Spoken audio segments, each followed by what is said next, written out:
Hello everybody, it is Foreign and welcome back to my After Effects tutorial project SquidGrip. I don't even know what I'm going to call it yet.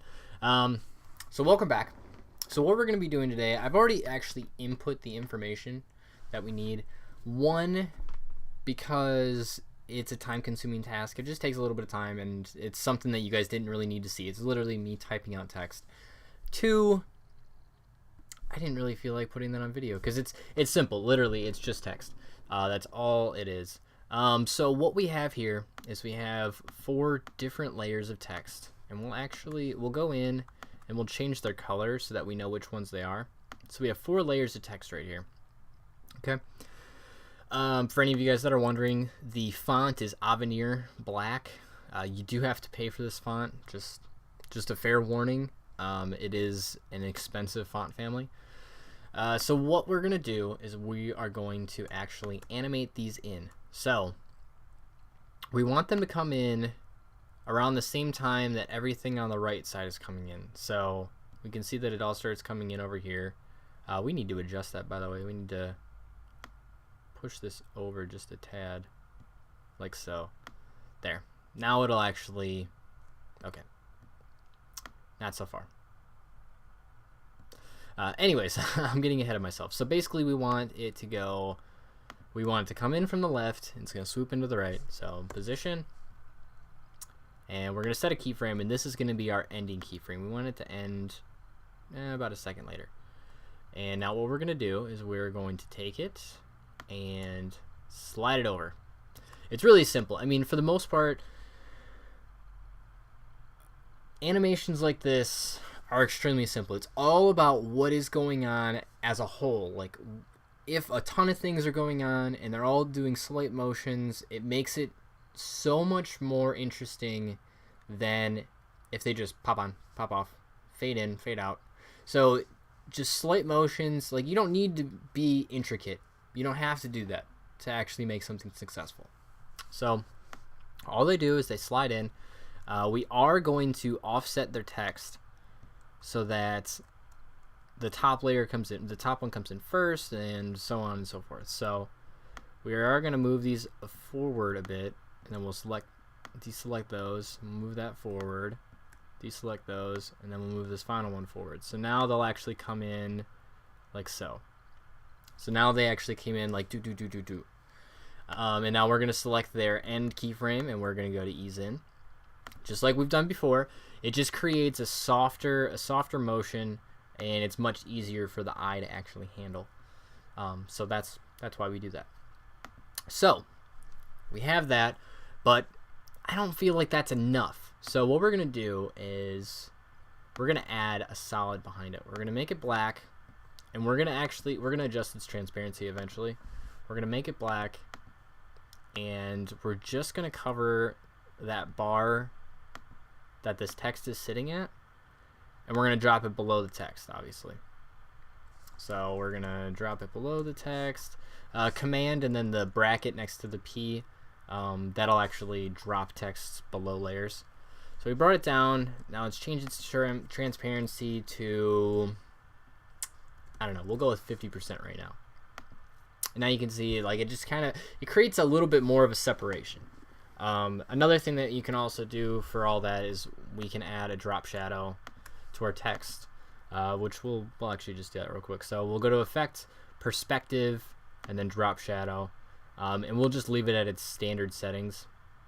We don't need to change that. It's just it helps create a little more contrast so that this text kind of pops forward a bit and isn't just kind of sitting there.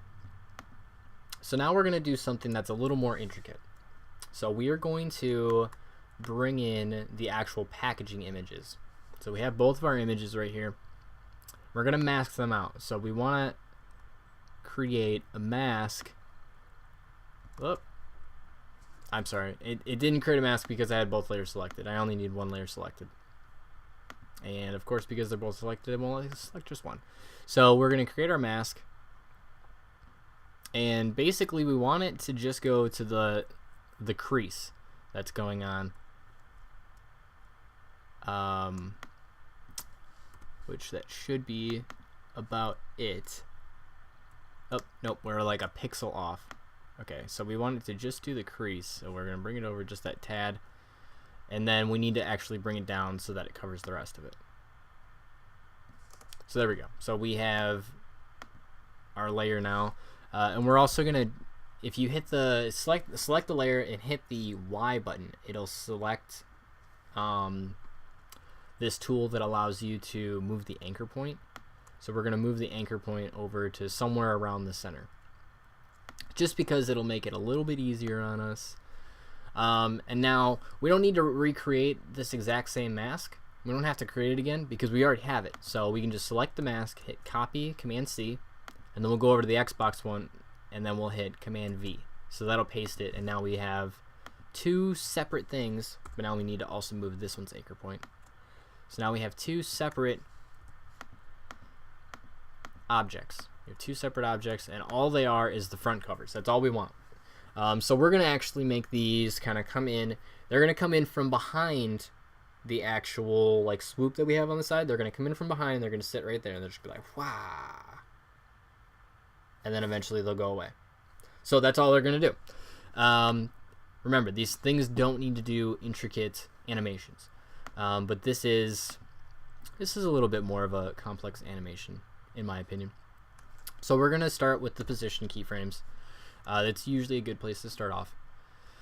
And then we'll also do scale. If you hold shift and then you hit like, for instance, transparency, it'll bring up that additional thing. So we'll get rid of transparency. We don't need that.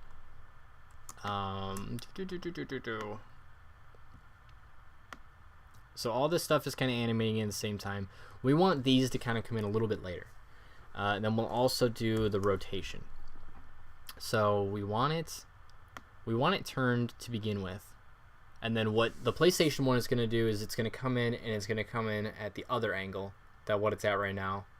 And the Xbox will just come in at its normal angle. It'll come in at basically the same angle.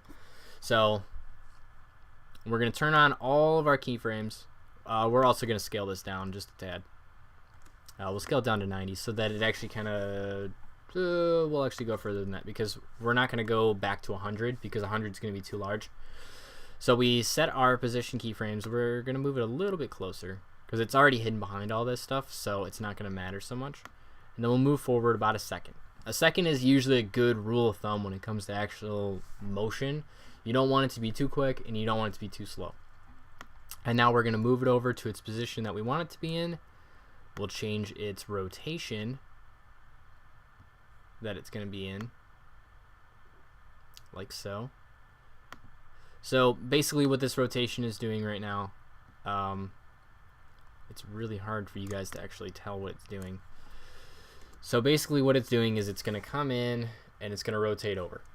And then we're going to make the Xbox One do the same thing. Now there's something interesting with the position. If you select the layer, it'll show the path that it's going to travel on, and it shows each frame integral that it's going to move. But it also has these darker squares that you'll notice. Now what you can do, and this actually will create like an arc, is we can actually arc this so that it won't come in just in a straight line. It'll actually kind of sway over, which is more of the desired effect. Whoops. So that's actually more of the desired effect that we want going on right now, is we want it to kind of arc, we want it to arc into this and not just kind of slide. So now it's arced in. We're going to bring its scale down, actually. We're going to bring it down to about 65. That way we have room for the Xbox One that we're going to actually put on top. So now we're basically going to do the exact same thing. We can actually copy and paste these keyframes for the Xbox One because it'll do basically the same transition, but instead we're going to change its rotation. So we'll go to the Xbox One, rotation, we're on its final keyframe. Whenever you adjust a setting and it's actually on the keyframe, it'll adjust right there. So we want it to actually, we still want it to be in its rotation. And then we'll bring up its position because we need to now adjust that a little bit. We'll actually adjust its original position too, just a tad. So now we have two of our products. They're going to come in, and that's all they do. They're just kind of coming in, and they're going to fill more of the space. We're going to drop these down below the swoop that we have going on. So we just dropped it below. We'll actually even go below the text and everything too, because we can.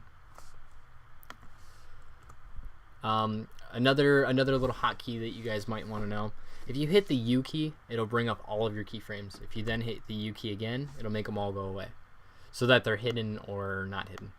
So it's just one little easy thing for you guys to learn. It's nice to know keyframe, or it's nice to know hotkeys when you're moving around the actual space, because then it makes your workflow so much faster.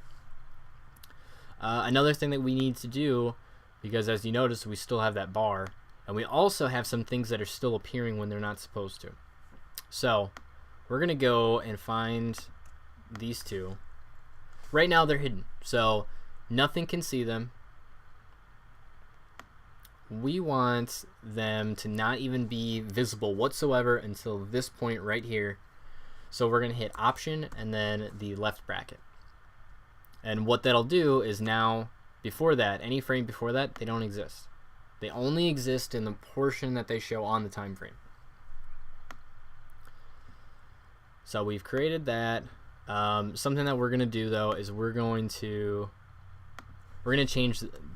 animate the transparency of this so that it actually comes in as everything is sliding in. So we have quite a bit going on here, and having just those videos alone on the side are gonna slow this down quite a bit, but I'm not really too worried about that. My computer's already slow enough as it is. So basically everything was sliding in, things are sliding over, things are coming on, and then we're gonna swoop on the actual product. So there we go. Something that we are gonna add in, and I have a video open that was originally the ad for this placement, so I've been using it to pick and pull some text. So I'm gonna also go in here, and what is this? Made in the USA using wind energy. Okay, so we'll take that little tidbit. Bring in our text tool. Made in the USA. Fuck, now I even forgot. Using wind energy. Okay. Using wind energy. Thank God you guys could not actually see what I was typing. So we'll just scale that down. It doesn't need to be large. It's just kind of like an afterthought. Not necessarily an afterthought, but it's not a key point. Basically, it's just something that's... God, I still suck at... I'm terrible at spelling, guys. You guys have probably already learned that from seeing my videos. So we already have the text on here, and it's just this little tiny tidbit. Everything's going to slide in, and then we're going to just adjust its transparency. That's all it's going to do. It's not going to do anything special, but it's a nice little piece of information to actually have. So anyways, guys, so we have quite a bit of this ad done. We're almost done. The last thing we're going to do is we're going to start animating all this stuff off so that it disappears, and then we're going to bring in our final slate with a little more information on SquidGrips. So anyways, I hope you guys are enjoying this, and I will see you guys then. And oh, one more thing, don't forget to save. Alright, I'll talk to you guys later. Bye.